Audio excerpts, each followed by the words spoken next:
তো প্রিয় ভাইয়ারা, চলুন আমরা আজকে দেখি যে আমাদের ম্যাস ইমেজ আমাদের এই টুলসটা আমাদের কিভাবে কাজ করে। ম্যাস ইমেজে কিভাবে আসতে হবে এটা আপনারা অলরেডি জানেন যে আমাদের পিকজাপ প্রো টুলবক্স যেটা আছে, এই পিকজাপ প্রো টুলবক্সটা সিলেক্ট করার পরে আমরা হচ্ছে নেক্সট বাটনে ক্লিক করলাম। দেন হচ্ছে আমরা এখানে পাবো ম্যাস ইমেজ। আমরা ম্যাস ইমেজে ক্লিক করলাম। তো ম্যাস ইমেজটা অ্যাকচুয়ালি কী করে? ম্যাস ইমেজটা অ্যাকচুয়ালি করে হচ্ছে, সাপোজ আমি একটা উদাহরণ দিয়ে আপনাদেরকে দেখাই, সহজে বুঝতে পারবেন। সেটা হচ্ছে আমি এই ছবিগুলো সম্পর্কে আসলে কনফিউজড হয়ে গেছি। তো ধরুন আমার এই যে ইমেজগুলো আছে, এই ইমেজগুলোর কিওয়ার্ড টাইটেলকে অলরেডি জেনারেট করা হয়েছে কিনা, বা আমার এই ইমেজগুলোকে আমি অলরেডি আপলোড দিয়েছি কিনা, আমার এই জিনিসটা প্রপারলিভাবে আমার ঠিক খেয়াল নেই। কারণ এখানে প্রতিনিয়ত হাজার হাজার ইমেজ নিয়ে কাজ করতে হয়। তো এর ভিতর থেকে কোনো একটা ব্যাচ সম্পর্কে কনফিউজড হওয়াটা খুবই স্বাভাবিক একটা বিষয়। হ্যাঁ, তো আমার এই ইমেজটা এই ধরনের হয়েছে কিনা আমি এটা আসলে বুঝতে পারতেছি না। সেক্ষেত্রে একটা বিষয় দেখেন, আমার অন্য অন্য যে ইমেজগুলো আছে, আমার সব ইমেজগুলো স্বাভাবিকভাবে আমার এই যে দুটো ফোল্ডার আছে, এই দুটো ফোল্ডারের ভিতরে আমার সব ইমেজ আছে। আমি এখন চেক করব যে আমার এই ইমেজগুলো এখানে, আপনার এই যে আমি এখানে 6টা ইমেজ আছে, আমার এখানে দেখা গেছে যে 500 ইমেজ থাকতে পারতো সাপোজ। তা আমার এই ইমেজগুলা এখানে আমার দেখেন অনেক ফোল্ডার আছে, আবার এখানে আমার অনেক ফোল্ডার আছে।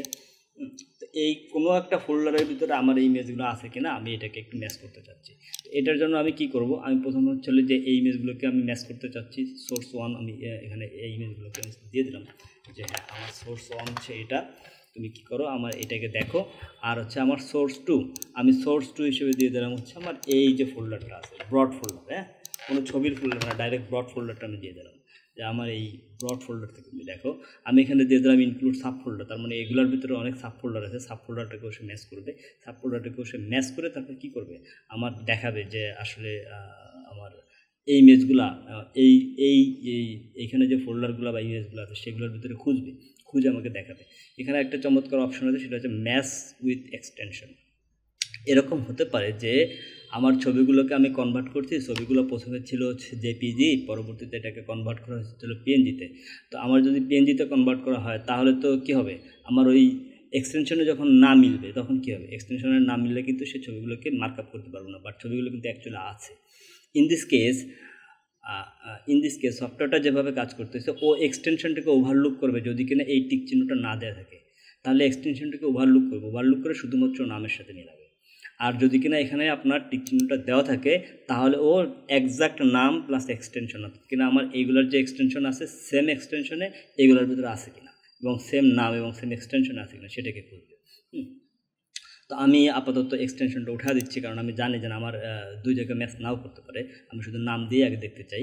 তো সেক্ষেত্রে আমি কি করব, আমি এখানে দিয়ে দিলাম যে ঠিক আছে, তোমার এখানে যেগুলো ম্যাচ করবে এগুলোকে তুমি কপি করবা অথবা তুমি ডিলিট করবা বা তুমি এগুলোকে মুভ করে নিয়ে যাবে। আমি আপাতত মুভটা রাখতেছি। আমি যদি চাই যে এগুলো যদি এটার ভিতরে থাকে তাহলে যে কোনো একদিকে ডিলিট করে দিবে। আমি যদি চাই যে না এগুলোকে আপনার মুভ করে নিয়ে যাবে তাহলে মুভ করবে। তা আমি মুভটা সিলেক্ট করতেছি। মুভটা সিলেক্ট করার পরে আমি এখানে ইউজ সেম ফোল্ডার, আমি এই সেম ফোল্ডারের ভিতরে রাখতে পারি যে মুভ করে এখানে সেম ফোল্ডারের ভিতরে তুমি রাখো, আমি সেটাই করতেছি। ইউজ সেম ফোল্ডারটাই আমি রাখতেছি। দেন হচ্ছে কোনগুলোকে সে মুভ করবে, সে কি এইগুলোকে মুভ করবে নাকি এইগুলোকে মুভ করবে, এটা তো আমার ফাইনাল ইমেজই। এইটা নিয়ে হচ্ছে আমার কনফিউশন যে আমি এটাকে কী করবো না। তাহলে আমি এইটাকেই মুভ করতে চাই।